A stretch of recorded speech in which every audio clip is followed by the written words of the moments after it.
This podcast is brought to you by LOETB Community Education and Adult Literacy for Life.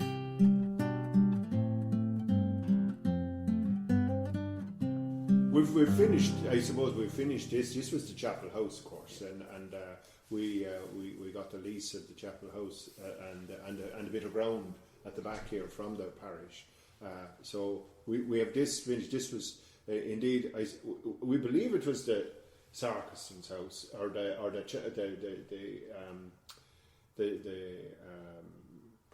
priest's house, the curate's house, rather, I could say it. And then Paddy Brennan lived here for years. Their family reared here. And your family? Not my family, no relation. Plenty of Brennans around here, of course. Oh, yeah. But so then it was idle for some years. But I don't know how long. I don't know, was it idle, Billy? Must have been 20 anyway. I About, don't know how long Paddy is dead. It's some time. I don't know, to be honest. I don't know.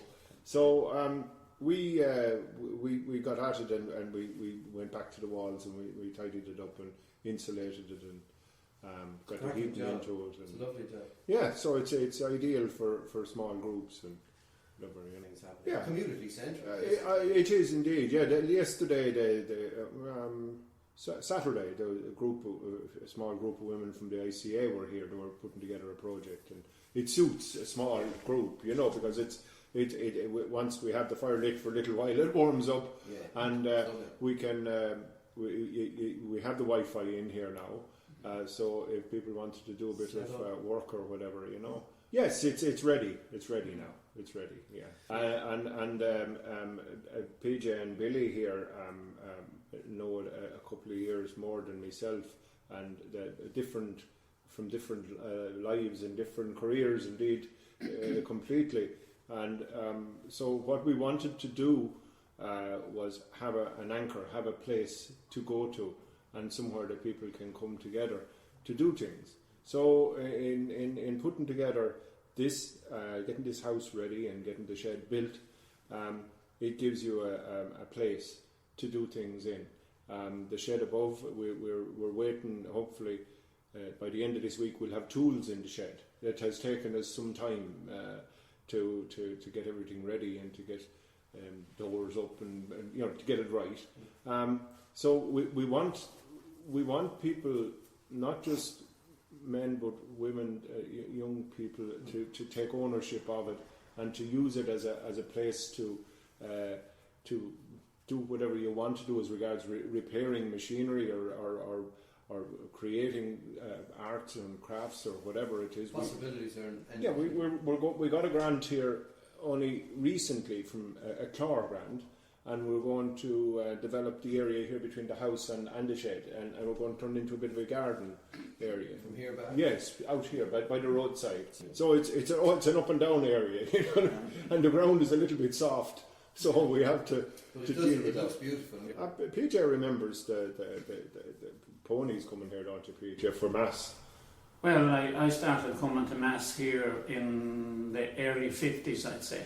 Right. I used to mind my young sister at home, Mary. She was too young to go to Mass, and the rest of the family would go to Ballykill Mass for 8 o'clock.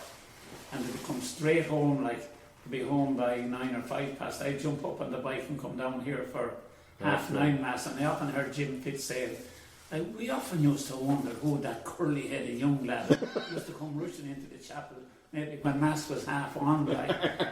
And now there would be the odd pony and trap there at that time. I would say that was 1950, 51 at that stage, like, do you know? The Holy. Yeah. So that's what the rings are outside there from here. Just on the wall here. Yes. Yeah. Fascinated me. Yeah. My grandfather, my home place would be on the top of the hill back behind, and they used to come down with a pony and trap, granny and grandfather, and they used to tie up the pony out there. So I think everyone had their own kind of spot, hadn't they? I suppose they had now. I don't actually remember. I was only probably 12 years of age at that stage. Yeah. You know? I remember a few of them coming down to use my ad, John William Moore. Right. And the one ring, they used the one ring, this person. They had their own spot. Oh, they would, and they wouldn't move into another one. know. Was it reserved, or did you have to pay some tithes to the church to get It wasn't, I'd say, it was just same Just the way it was. like a church seat. Yeah, that was your pew, Yeah. That was it. Yeah. Lovely though, it's lovely to see. I mean, I would reckon that there is not that many of those in Ireland No. left. I reckon that too. That Maybe so. Maybe I wouldn't so, think. yeah. I wouldn't think there's anything. And to see the wall there so sound. Oh yeah, yeah. Like the day it was built. Yeah, I think the walls were higher, weren't they? Up by the road, they were higher. I think they were took down lower than would be. The height of where the horses were up along you. Yeah. They brought them down. Aye, yeah. And there was a lot of trees out there then in the chapel yard. They had to be taken I got down. into a row with Father Conlon, not a row, but a debate. I remember coming down here to Mass like the first morning after the trees being taken away. Right. And I was shocked, like everything looked so bare. And we were at the chapel gate, like, and we came out after Mass. And I just said, God, it's terrible. Them trees should never, they were so mature and so lovely and all like this. So someone in the crowd went to Father Condon and talked about the discussion that happened at the gate. PJ Cahill was very vocal about the trees being taken away and about the crime it was. Like. So Father Condon was only after arriving here maybe a short space of time before that. Now, I don't know whether it was he was instrumental in removing the trees. And anyway, I was at home one day, and the next thing the doorbell rang. Who was it? My Father Condon. Can I come in? My father is as blunt as, straight up like. Straight man. I believe he didn't like the trees being taken down. I said, who told you that? Oh, little bird told me, he says. And so discussion went on in that vein, like, and he just said, well, did you know, he says, that the roots there, he says, threatened to knock the wall. And I was saying, well, the trees were probably planted there around the time the church was built in 1847, and the wall is still standing, and them roots of them trees is 100 and so many years old, like, and the wall is still there. Yeah. Actually, we argued about it anyway, but anyway, I didn't follow with him, he didn't follow with me, but I was amazed at his directness, coming straight up to confront my submission about the trees. There were horse chestnuts trees. Oh, were they? Oh, they were. I remember when we'd be small. Were they? We'd come over here to collect. Yeah, well, what was your reaction to the trees being taken down, Billy? Well, of course, I was gone out of the parish. Oh, you were, yeah. So I didn't. You didn't have a say. I remember the time that. It was about 1991, I'd say. I remember the time they done the footpath out there. Yeah. I was young enough because I could nearly name who was on it. Jack Costigan, John Dorn, up to that footpath. I was young enough, and I used to come over here walking at lunchtime when they'd be making the tea with the billy can. By the road. Out there, with the billy cannon. Yeah. Out to Tony Jack Butler's. Costigan, and they give me a cup of it. John Dorn and a few of them. There was, I think, who was it? Was Butler on the council? No. What was in the creamery bit. Oh, the creamery, was it? Johnny. And actually, at the time they were at that footpath, I can still remember this clear. The booster station in Woolfield was being constructed. put up at the time. It's there long, and they reached the first one and discussing it here one day at lunchtime. You see, some of the lads, Jack Costigan, said to John Dorn, "What do you think, John, or what is it?" John said to the lads, "I found out what it is." He said, "They're building a rocket," he says, "for the moon." I can remember that. It's clear. When there went on for weeks. In the course of time, you see, the path was a big thing at a time, and then there was other things like when the statue started moving above there. We had she was going great there one year. It was now wet year, and 1985. was it 85? Was it? And Peter Hell, there was a huge amount of grass up there, and it was trampled into muck, wasn't it? It was a solid gutter. It was instrumental in getting the car park. It was. As it is. Yeah. Because people were putting money in the collection box inside in the church. Donations, yeah. Donations. Father Gleason was the It was them donations that led to the laying out of the car park. Like it was important because the progression of time was that there was more cars coming, and that was that. I wonder, do we need her to move again? Well, she not no Is it stuff. as busy? Is the car park full? Sure. Well, the mass has changed now. Yeah. Mass times have changed. Everything has changed as regards mass. Once again, COVID changed everything, and with how the Father Conlon is now retired, he's now our curate, and Father Paddy Byrne is our parish priest now, and sure they're stretched. They don't have. We were trying to encourage Billy Nail to say mass, but he declined. He refused. He didn't decline. Why, Billy? On what grounds? I didn't want to become too popular. Okay. That's good enough for you. But just looking at the setup here and looking at where we are out that window there, and the beautiful setting, as I said, coming across the back road there. The Boreen. Yeah, is it a Boreen? Would you call it a Boreen? I mean, that's what it is. Right? It is really, a Boreen. Yeah, of course it is. But Boreen means little road. Little road. Yeah. But to see the setting there and the importance of that, that's a statuesque church. It looks prominent. It looks, and it looks like that would have been a pretty important part of this community. And the conversation we had with the parish council and with Father Paddy and Father Conlon was that we don't want anyone to be afraid of the chapel and afraid of being in and around the chapel and the chapel yard and all that goes on in it. There has to be an air of respect for where you are, and that's okay to have respect. You don't have to, if you don't want to go in, that's your own decision, but everybody has their own thing, whatever it is. It's nice to be able to pull off the main road, such as it is. The Bowleybeg Road is a busy road, you know it well, indeed. So it would be nice to, in the summertime when we get the little garden set up, it would be, I believe, it would be a nice place to park up here and be able to take out children and prams or push chairs or whatever and go about and punch in a few minutes if it's to calm the thing down or have a meet up for somebody coming from two different directions, from the Carlow side or the Abbey side. And we'd like to think that it'd be useful and it would be nice, and that if PJ wanted to meet somebody that was coming from Wexford or something, that to come down and they'd have a cup of tea, they'd open the door, go in and have a mug of tea, sit outside and have it in the summer or whatever it might be.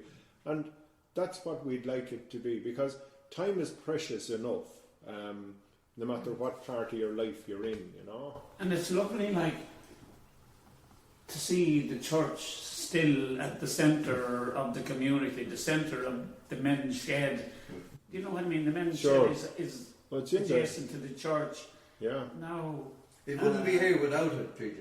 It wouldn't be here without it. No, I think that's a great point you're making there.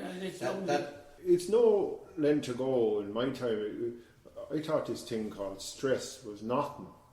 I learned about stress when I was doing metalwork in Haywood, and metal fatigue and all the rest of it. But when you're young, give a hoot about things like that. But importance of keeping well, and those that are about you the same. And we're all at some stage involved in the school above here in Knock, and we that's where I suppose everything started with a good friend of mine, a nephew of PJ's, Ray Carl and Marie McGrath, and a nest of people got together and we started building Parents Association. We got together and we started a fundraising for building the school here in Knock. Extending the school. Building and then extending. There was a new part to it, and there was an extension. It was We took the roof off it and we built it again, if you like. You know, we used some of the walls. The original school is there since 1952, I think. Was it 52? Was it? I said about that building. 49 it was built. Was it? It didn't move in. Yeah. Did they leave above the same year then, above and knock? Did they or what? Oh yeah, there was a move down. Aye. Martin Lawler and those, they walked down. Did they? School, yeah. A few around. Paddy MacDonald. That's actually Peg that walked down. Is that right? And from the old school. Who was the principal then? Do you remember? I think there was some man that used to come in a motor car. Is that right? Come back to the church, you know, when I think back how things have changed. When we were young, the big thing here was the mission. Aye, yeah. All the stalls outside the gate. It was the electric picnic. Yeah, but really what the mission was really about, what the missioner was saying up at the altar. The outside missioner. Oh yeah. Well, there was some of them at the... Oh, they were hardy fellas, yeah. You know, lads, I don't know what I expected here today, but we seem to be getting into a more like a philosophy discussion rather than... I think people that that everybody would take ownership of it, that the younger generation, the next generation, and everybody that's within could have respect for one another and take ownership of it. Mm-hmm.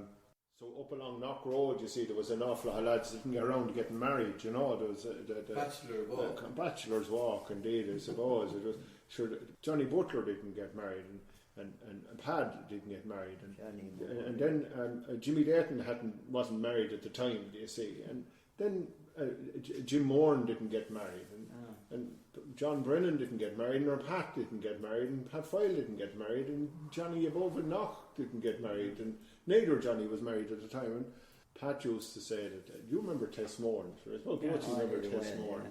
Yeah. Tess anyway was always talking about these people getting the call, and you see, to go into the religious life, and she was saying about all these fellas getting Knock Road. See, John in the winter time he'd put up the old sow lamp over the bed, you see, to be warm, do you know? The infrared. The infrared, aye. And sure, the next thing Jim Moran had one, and Tess Moran said was the reason for lads not getting married in Knock was the sow lamps. Jim was a character, wasn't he? Yeah, Jim Moran. Yeah. Jim was a county councillor on stage. Jim was on the... I heard that all right, yeah. Paddy, you know, didn't... The time of the moving... Aye. Statue, he was sceptic.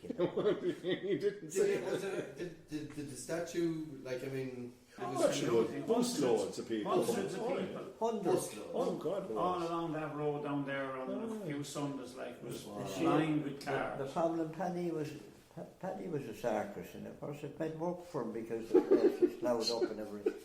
But in the yard one evening I came over and someone had said to Paddy, "What do you think, Paddy? Do you believe in?" Paddy says, "I'll tell you now," he says. Paddy was a great betting man for the greyhound and the horses. He says, "I was at the dogs in Kilkenny one night," he says, "and I come back late and he'd stop in Clock, you see, and had a few drinks. Right back home here late, and he didn't want to knock up the good wife to wake her up. He says, I got in above at the back of the statue with Mary," he says.